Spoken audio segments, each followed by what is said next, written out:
Hi friends. आज sudden में गाड़ी में बैठा और मेरी गाड़ी के पार्ट्स कुछ बातें करने लगे आपस में। आगे वाले व्हील्स बोले मैं इंपॉर्टेंट हूँ, पीछे वाले व्हील्स बोले मैं इंपॉर्टेंट हूँ।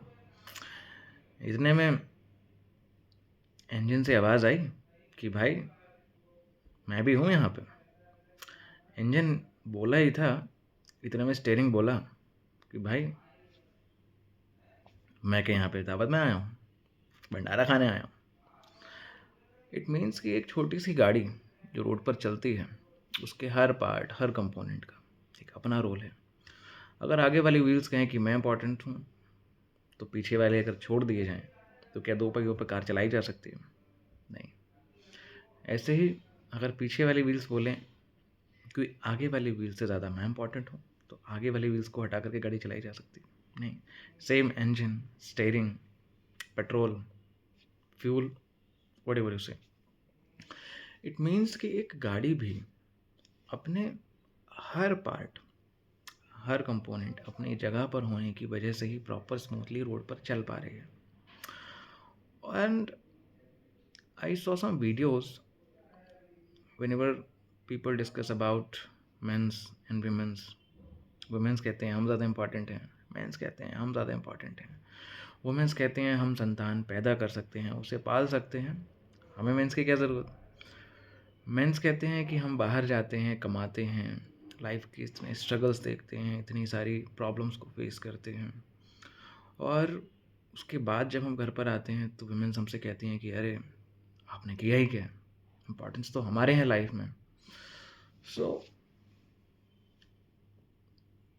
अगर हम किसी बात पर अड़े रहें कि मैं इम्पॉर्टेंट हूँ या मैं इम्पॉर्टेंट हूँ, सो कभी भी आप ये जस्टिफाई नहीं कर सकते लाइक कार कि आगे वाले व्हील्स इंपॉर्टेंट है या पीछे वाले व्हील्स इंपॉर्टेंट हैं, कि इंजन इंपॉर्टेंट है, कि स्टीयरिंग इंपॉर्टेंट है या फिर फ्यूल इंपॉर्टेंट है।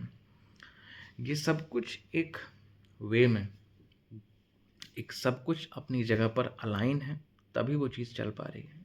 इट मीन्स ईश्वर ने भी जब मेल फीमेल बनाए होंगे, मेंस वुमेन्स बनाए हैं, तो उन्होंने दोनों की वैल्यूज़ बनाई, दोनों को अपनी अपनी जगह पर बनाया।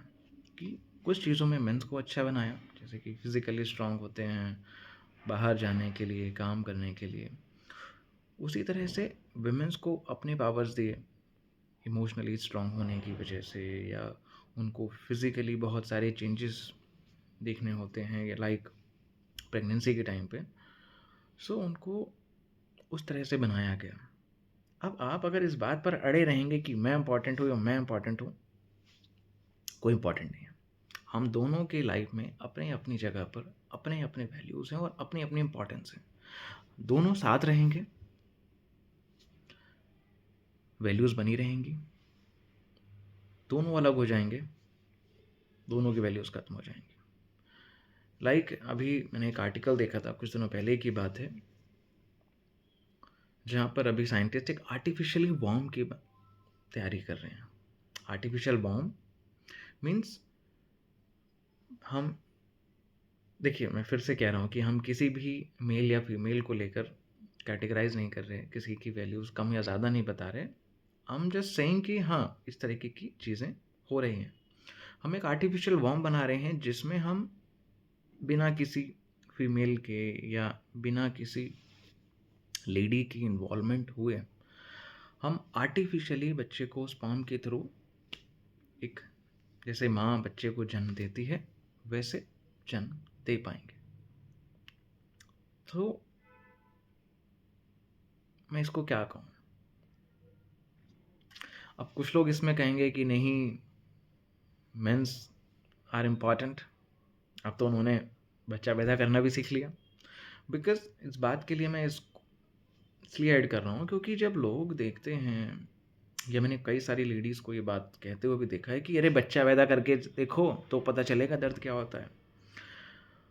क्या सिर्फ एक बच्चा पैदा करने का जो आपका टैलेंट है, जो हमने नहीं, ईश्वर ने आपको दिया है, उस बात पर गुरूर कैसा?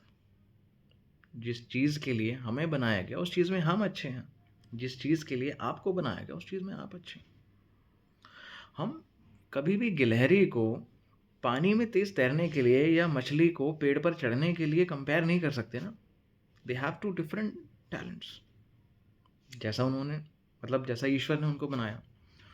लाइक अगर आप चीता से बोलेंगे कि भाई तू बहुत तेज़ी से तैर, इसका कोई सेंस नहीं है, क्योंकि चीता अपने काम के लिए बना है और मछली अपने काम के लिए बनी है। Thanks for watching. I am A K Jodi, always with you.